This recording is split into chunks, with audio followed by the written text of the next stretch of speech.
dari Sayyidina Al-Hasan radhiyallahu anhu bahwasanya Nabi Muhammad sallallahu alaihi wasallam pernah bersabda yang artinya perumpamaan sholat yang 5 waktu itu adalah seperti sungai yang mengalir di samping rumah kalian. Katsiril ma'i, yang sungai itu airnya banyak. Yaqtasilu fihi kulla yawmin 5 marratin. Sang pemilik rumah mandi di sungai itu setiap harinya 5 kali. Fahal yabqa alaihi minad dami syai'un. Kalau dia mandi sehari 5 kali, maka apakah mungkin masih ada kotoran yang tersisa pada dirinya? Ini hadis Nabi Shallallahu Alaihi Wasallam yang menggambarkan tentang sholat yang 5 waktu. Jadi dalam hadis ini Rasul menyatakan bahwa sholat itu seperti sungai yang mengalir di samping rumah kita. Kita ini kan rata-rata mandi itu cuma 2 bentuk. Yang pertama, mandi itu adalah untuk menghilangkan hadas, seperti mandi junub atau mandi besar. Yang kedua, mandinya mandi menghilangkan kotoran. Mandi junub disebut mandi ibadah atau ibadat. Mandi menghilangkan kotoran disebut mandi adat atau adat kebiasaan. Seseorang yang melaksanakan sholat, maka sholatnya itu laksana air yang menghilangkan kotoran pada badan. Seseorang yang mengerjakan sholat, maka sholat yang 5 itu kata para ulama tuqahhiruhu minadz dzunub, dapat membersihkan dia dari dosa. Bahkan dalam keterangan lain disebutkan bahwa 5 bainahunna, di antara sholat-sholat tersebut terjadilah kafarah. Misalnya seseorang itu sholat subuh di waktu subuh, kemudian kira-kira katakanlah jam-jam 10 pagi dia mengerjakan dosa kecil, lalu dia sholat zuhur, maka sholat zuhurnya itu menghapus dosa kecil yang terjadi antara subuh ke zuhur. Nanti sholat zuhur mungkin jam 1:30 dia dosa kecil lagi, lalu sholat asar, maka sholat asarnya itu menghapus dosa antara zuhur dengan asar. Jadi sholat 5 waktu itu seperti itu. Makanya selama orang itu masih sholat, masih diharapkan ada kebaikan pada dirinya selama dia masih sholat. Tapi kalau dia sudah meninggalkan sholatnya, maka la khairah, tidak ada kebaikan. Banyak orang yang menjaga perilakunya dalam muamalah. Dalam muamalah dia menjaga perilakunya. Dia jujur, ya. Kalau ada yang sakit dia jenguk, tapi dia nggak sholat. Tidak ada kebaikan. Oleh karena itu seorang muslim wajib menjaga sholatnya. Dalam sebuah hadis Nabi menyebut al-farqu bainana wa bainahum shalah, yang membedakan antara kita selaku orang Islam dengan orang kafir, sholat. Itulah kenapa Imam Ahmad bin Hanbal di dalam sebuah hadis itu beliau mengambil zahirnya keras. Man taraka sholata 'amdan faqad kafar. Siapa yang sengaja-ngaja meninggalkan sholat, maka dia sudah kafir. Itu diambil zahirnya oleh beliau. Kalau kita kan pada Syafi'i ini mengambilnya kalau dia menghalalkan meninggalkan sholat baru kafir, kan gitu. Kalau yang Muhammad enggak, pokoknya asal meninggalin kafir udah gitu. Saking kerasnya ya, perintah untuk menjaga sholat. Apakah semua dosa akan dihapuskan dengan sholat? Kata para ulama tidak. Yang dihapuskan dengan sholat itu adalah dosa-dosa kecil. Adapun dosa-dosa besar itu dihapuskannya hanyalah kepada Allah dengan taubat yang nasuha. Apakah setiap sholat yang kita kerjakan itu otomatis menghapus dosa yang kecil? Kata para ulama, tidak juga. Tetapi diperlukan syarat dan ketentuan tertentu. Karena biasa begitu, ya kan? Kalau diiming-iming hadiah, ada syaratnya? Ada, ya kan? Iya, syarat dan ketentuan berlaku. Sholat macam apa yang membuatkan diampuninya dosa-dosa kecil kita itu dengan 5 kali sehari semalam? Nah, para ulama merincikan. Yang pertama adalah sholat yang diawali dengan wudu yang sempurna. Jadi pertama wudunya, kita ini ketika berwudu kita sempurnakan, jangan asal. Wudu ini perkara yang sangat penting, disempurnakan wudu. Setelah itu sholatnya juga harus sholat yang sempurna. Terutama kata para ulama adalah pada ruku, sujud, i'tidal, duduk, di mana pada sebelum pergantian gerakan itu terdapat satu saat yang kita namakan tumakninah. Di sholat yang tidak sempurna, tidak ada tumakninah, itu tidak masuk. Bahkan sholat yang tidak tumakninah itu dianggap belum sholat. Pernah suatu ketika Nabi Muhammad SAW itu bersama dengan para sahabat duduk di masjid Nabi, lalu datanglah seorang laki-laki mengerjakan sholat 2 rakaat. Habis 1 rakaat, dia datang ke tempat Nabi ucapkan salam. Nabi berkata kepada laki-laki itu, kamu sholat lagi, diulang. Nah, dia sholat lagi. Setelah selesai dia salam, dia datang lagi kepada Nabi. Kata Nabi, kamu sholat lagi. Itu sampai 2 atau 3 kali. Nabi suruh ulang. Kenapa? Ternyata sholatnya itu tidak tumakninah.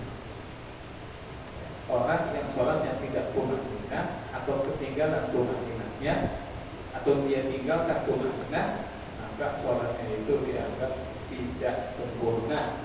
Ya kan? Dalam tanda kutip, sama Nabi disuruh ulang. Kalau bahasa fikih, karena tumakninah itu adalah rukun, maka sholat yang meninggalkan rukun bisa tidak sah. Maka wajar jika Nabi menyuruh ulang.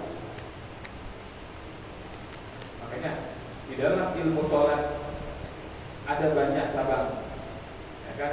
Ada yang wajib, ada yang halal, ada yang sunnah. Nanti sunnah terbagi 2, ada yang makruh.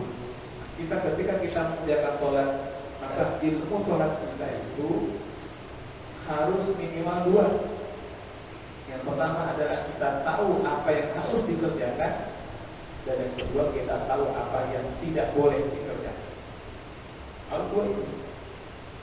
Jadi kalau ada orang sholat dan dia nggak tahu yang mana yang harus dikerjakan, maksudnya yang rukun itu yang mana dia nggak paham, yang batal itu yang seperti apa dia nggak paham, itu jangan-jangan selama ini nggak sah sholatnya.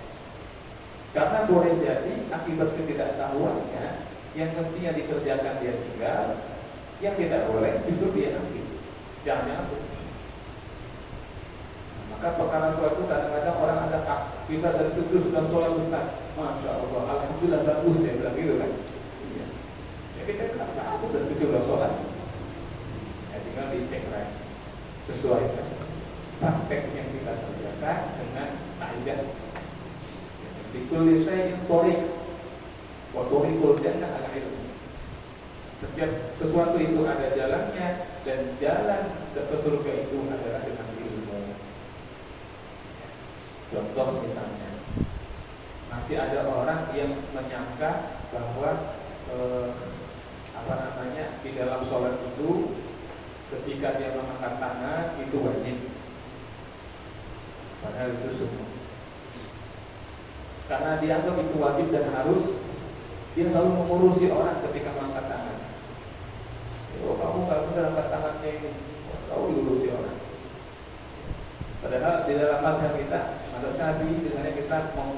bisa dilengkakan begitu. Ada terkait ulama lain begitu. Bahkan ada mereka yang tidak angkat tangan sama sekali, jadi nggak jadi sholat, nggak ada masalah. Tapi karena dia tidak tahu mana yang wajib mana yang bukan, dia sholat. Padahal urusan dia sendiri terbengkalai. Ini aja. Lalu Al-Fatihah, meremehkan Al-Fatihah. Al-Fatihah adalah rukun, tetapi dia remehkan. Sehingga pembacaannya sampai pada tingkatan bacaan yang mardudah, bacaan yang tertolak. Na'udzubillah. Maksudnya na'udzubillah ini hati-hati.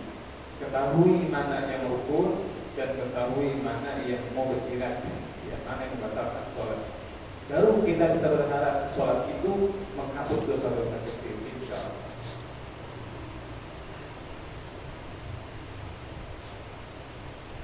Wa qala al-musannif rahimahullahu ta'ala aidan fi haditsin an Abi Aqil an Haris maula Utsman radhiyallahu ta'ala anhu qala jalasa Utsman yawman wa jalasna ma'ahu faja'a al-mu'adzinu fada'a Utsman radhiyallahu ta'ala anhu bima'in fatawadda'a thumma qala ra'aitu Rasulullah sallallahu alaihi wasallam tawadda'a nahwa wudu'i hadha wa sami'tuhu yaqul man tawadda'a wudu'i hadha thumma qama fasalla salat al-dhuhri wa farallahu lahu ma kana bainahuma wa baina salati dhuhri ila akhir hadis. Disebutkan di dalam sebuah hadis dari Sayyidina Al-Haris maulanya Sayyidina Utsman bin Affan. Maula itu apa? Maula itu artinya mantan budak. Jadi budak, jadi sahabat Utsman itu punya budak namanya Al-Haris. Lalu Al-Haris itu oleh sahabat Utsman dimerdekakan. Nah, itu namanya maula. Ya kan? Jadi secara status dia sudah merdeka. Nah, kata beliau, kami pernah duduk bersama Utsman bin Affan. Kemudian ada muadzin, maksudnya adalah azan, ya kan?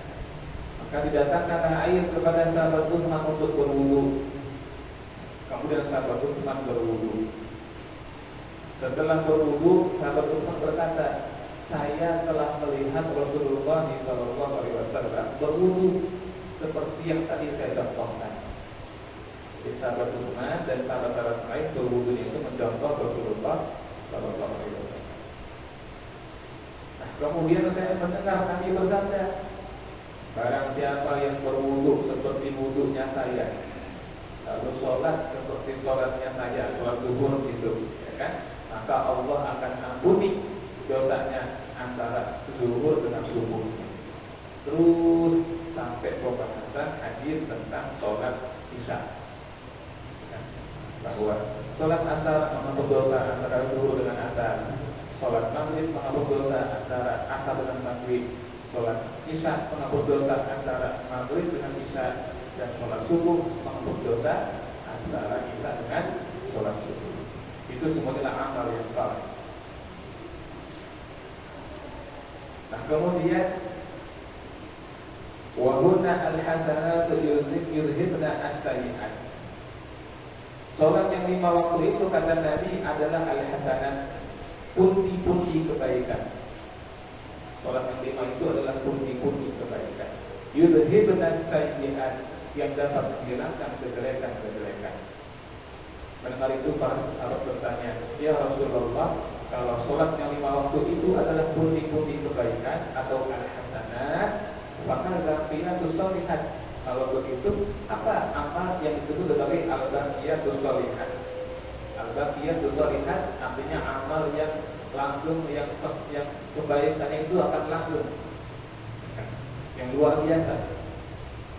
Nabi menjawab, subhanallah walhamdulillah wa la ilaha illallah wallahu akbar wa la haula wa la quwwata illa billahil aliyyil azim. Al-baqiyat as-sholihat adalah kalimat zikir tadi. Subhanallah walhamdulillah. Subhanallah, maha suci Allah. Walhamdulillah, dan segala puji bagi Allah. Wa la ilaha illallah, dan tidak ada Tuhan kecuali Allah. Wallahu akbar, dan Allah Maha Besar. Wala haula wala quwwata illa billahil aliyyil azim, dan tidak ada daya dan upaya kecuali dengan pertolongan Allah yang Maha Tinggi lagi Maha Agung. Ini adalah kalimat zikir yang Nabi sebutkan sebagai al-baqiyatus shalihat. Kalimatnya ringan, mudah diucapkan, tidak panjang, tetapi timbangannya sangat berat dan kebaikannya itu bisa dilanjutkan sampai hari kiamat. Kalimat yang luar biasa. Di situ ada satu tasbih. Tasbih itu kata para ulama maknanya adalah tanzih, mensucikan Allah. Ya kan? Wasabbihu, dan tasbihkanlah Tuhan kalian. Maknanya sucikanlah diri. Mensucikan itu seperti kita punya pakaian. Kalau pakaian kita itu kita sucikan, berarti najis kita singkirkan. Bahkan kalau perlu yang najis, yang kotor pun kita hilangkan.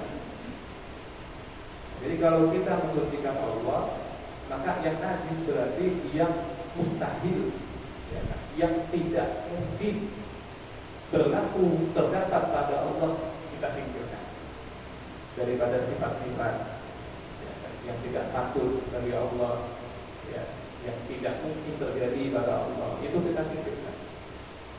Dan kotoran-kotoran yang kurang-kurang ada dari Allah pun kita hindarkan. Itu tanzih, mensucikan Allah Subhanahu wa ta'ala.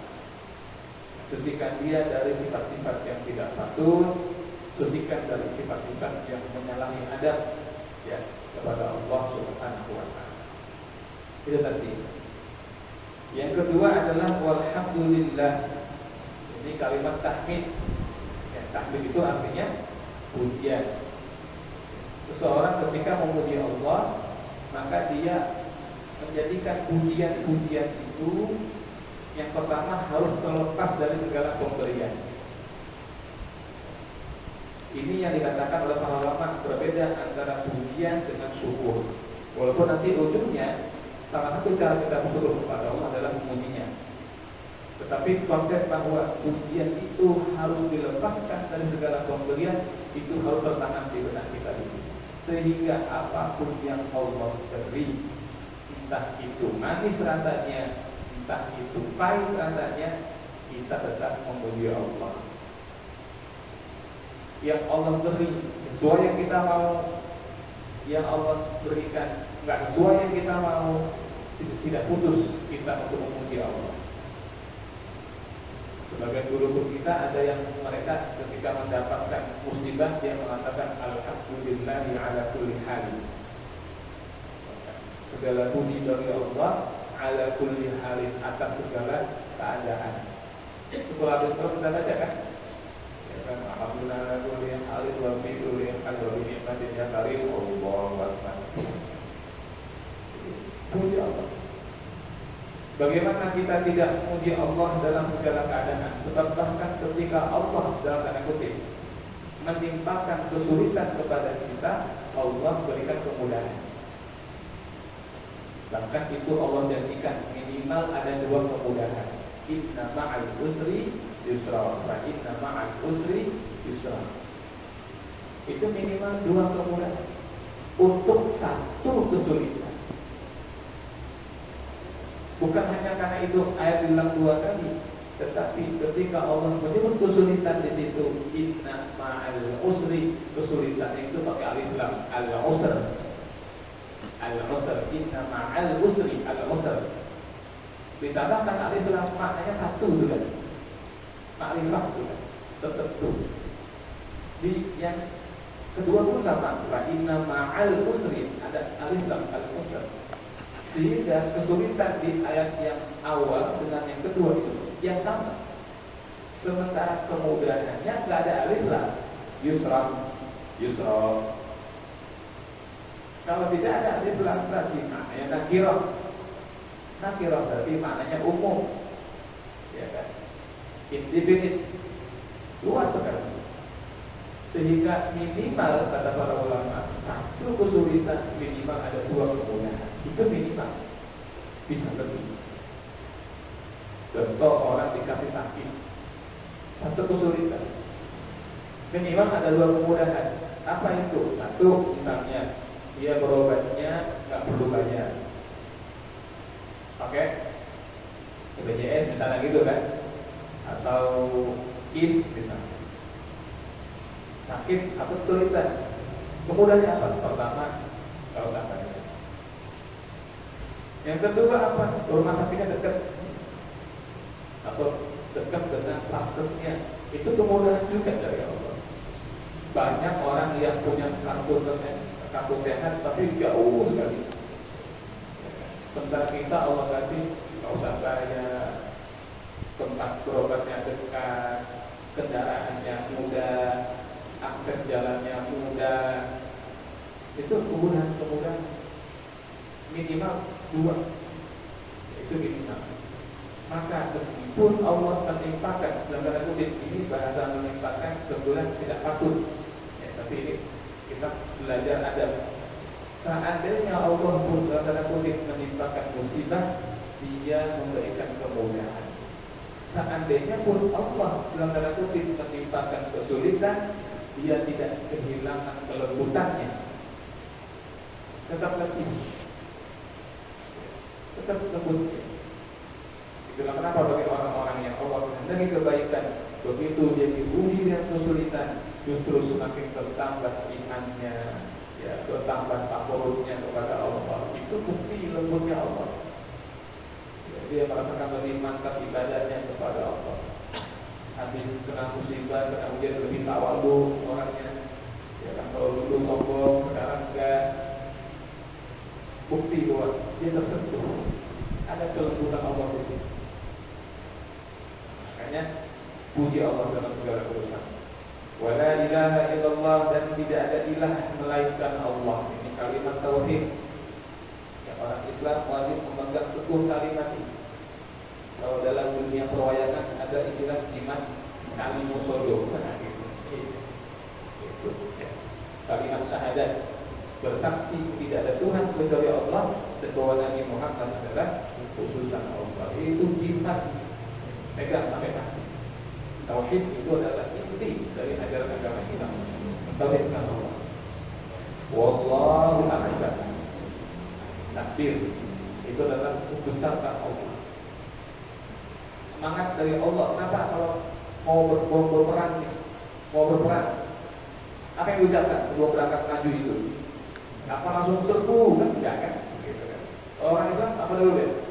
Takbir Allah Akbar, dia maju. Kenapa Allah Akbar?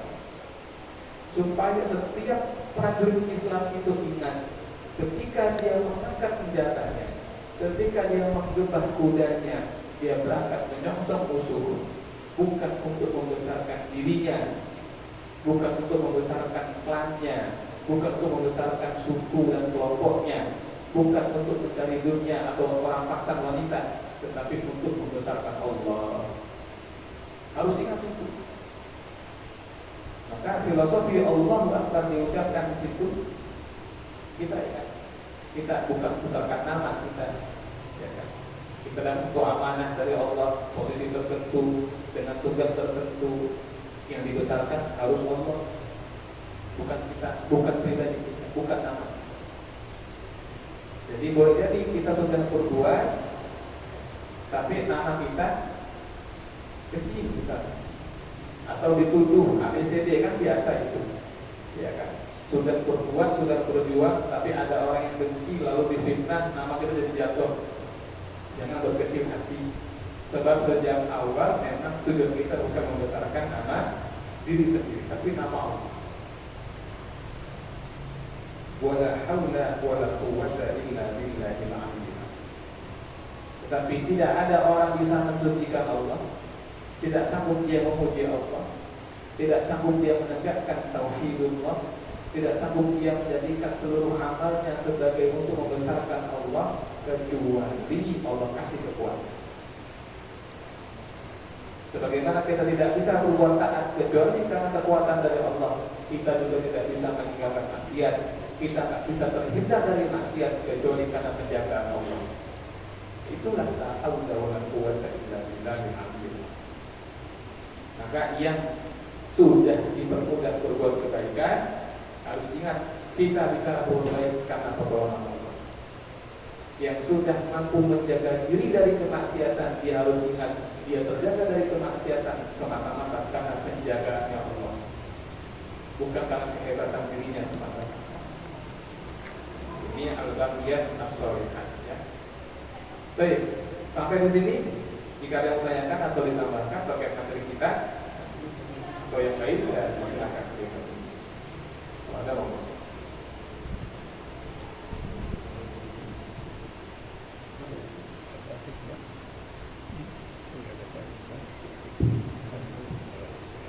Assalamualaikum warahmatullahi wabarakatuh. Waalaikumsalam warahmatullahi wabarakatuh. Terima kasih atas kesempatan. Yang saya tanyakan ini sederhana, tapi nggak tahu jawabnya susah. Itu Ustaz, mengenai tobat. Itu yang dimaksud tobat itu apa? Sholat tobat atau memang melakukan tobat? Bagaimana pelaksanaannya? Nah, mohon penjelasan. Yang kedua, apa bedanya adab sama akhlak? Itu aja Pak. Terima kasih. Wassalamualaikum warahmatullahi wabarakatuh. Waalaikumsalam warahmatullahi wabarakatuh. Pertanyaan baik. Yang nomor 2 dulu. Apa bedanya antara adab sama akhlak? Yang pertama, ada sedikit perbedaan definisi antara istilah di dalam bahasa Indonesia adab dan akhlak dengan istilah di dalam bahasa Arab. Ya. Walaupun aslinya kata adab dan akhlak itu diserap dari bahasa Arab. Ya. Dalam bahasa Indonesia, adab itu disebut sebagai budi pekerti. Ya, itu adab. Sedangkan akhlak itu disebut sebagai tata krama dalam bahasa Indonesia ini. Ya, dalam bahasa Indonesia. Dalam bahasa Arab, kata para ulama, adab itu kaitannya adalah kalau kita berinteraksi dengan orang lain. Misal ada seorang pemuda atau seorang anak kecil atau seorang anak cium tangan gurunya, itu kan dengan orang lain. Itu namanya adab. Jadi perilaku yang baik terkait dengan interaksi antara dia dengan orang lain, itu namanya adab. Menjamu tamu itu adab, memuliakan tamu. Bertetangga itu adab, menjaga adab dengan tetangga itu adab. Jadi kaitannya pasti sama orang tuh, termasuk sama istri. Sehingga maaf ada adab suami istri gitu kan, karena sama orang lain, istri kan orang lain gitu kan. Itu adab. Nah, kalau akhlak itu adalah kaitannya perilaku yang baik tapi diri sendiri, seperti berani, dermawan, pemaaf, ya, baik sangka, sabar, itu akhlak itu. Ya, akhlak. Itu bedanya begitu kira-kira. Yang pertama tadi tentang taubat. Apa itu taubat? Taubat itu secara bahasa artinya adalah kembali kepada Allah. Ya. Jadi taubat itu artinya kembali kepada Allah. Secara istilah, taubat artinya adalah suatu sikap yang dikerjakan oleh seseorang hamba sebagai bentuk kembalinya dia kepada jalan Allah. Kembali ini nanti ada yang habis nyasar kembali, kalau bahasa gampangnya sudah nyasar dulu, kelelep dulu, baru dia kembali. Ada yang memang dia memperbaharui kembalinya dia. Karena bertaubat itu tidak hanya dari dosa-dosa, ya kan? Nabi saja bertaubat kepada Allah, ya kan? Minimal membaca kalimat taubat, ya kan? Kepada Allah. Walaupun Nabi tidak pernah berbuat dosa, nah, tapi secara umum taubat itu dianggap seorang yang sudah berbuat dosa, dia kembali kepada jalannya Allah. Bagaimana teknisnya? Dia harus memenuhi syarat taubat. Jadi ada yang disebut dengan syarat sahnya taubat. Yang pertama apa? Dia harus menyesal Itu dulu tuh, harus menyesal. Yang kedua, dia harus minta ampun. Kalau dia nggak nyesel, walaupun dia minta ampun, nggak terpenuhi. Jadi harus menyesal, harus minta ampun. Yang ketiga, harus menghentikan perbuatannya. Jadi kalau dia bertaubat, maka dia tinggalkan. Kalau dia bertaubat dari minum khamr, maka jangan minum khamr lagi. Kalau habis taubat masih minum khamr, berarti yang kemarin belum taubat, kan gitu. Baru taubat, maksiat kan gitu. Jadi kalau betul dia bertobat, maka dia berhenti. Ini tiga ini harus dikerjakan: menyesal, minta ampun, lalu menghentikan. Bertekad, walaupun dia bertekad gitu ya. Kalau dosanya terkait dengan manusia, maka nambah lagi syaratnya, yaitu dia harus minta kehalalan, membebaskan diri dari tuntutan sama manusia. Jadi makanya kata para ulama, seseorang yang bukan kita menyepelekan Allah, bukan mengecilkan Allah, tapi para ulama mengatakan dosa yang terjadi antara kita dengan manusia itu lebih berat, lebih sulit untuk diselesaikan daripada dosa kita dengan Allah. Allah Maha Pengampun, Allah Maha Pemaaf. Kalau manusia, mulutnya bisa aja bilang, ya udah saya maafin, ya kan? Hatinya belum tentu. Maka berhati-hatilah dengan muamalah. Itu tahu kan? Jadi dia perilaku, perubahan dari yang buruk menjadi yang baik, minta ampun, menyesali, berhenti, lalu perbaiki diri. Ini keren. Wow. Ada lagi? Ada. Sudah bisa belum? Belum. Kita lagi. Assalamualaikum warahmatullahi wabarakatuh. Waalaikumsalam. Ini Pak Ustaz kemarin Ya. kita bergabung menanyakan tentang ini. Kurang jelas. Saya nggak bisa menjawab. Kalau di bacaan sholat itu ada ini nggak? Ada yang sunnah, misalnya yang terakhir itu harus selesai apa? Pokoknya. Terus yang kedua, kalau itu apa ada untuk orang yang tinggi itu boleh mundur dari satu. Kalau apa?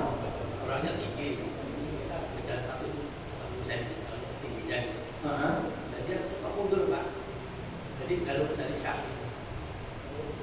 Mundur dari stop. Iya, Ke belakang. dia terus satu ke belakang. Di sabnya jadi nggak lurus. Soalnya mungkin kepala sujud kali. Ini. Karena sujud kali panjangan. Iya. Sujud panjangan. Iya. Baik.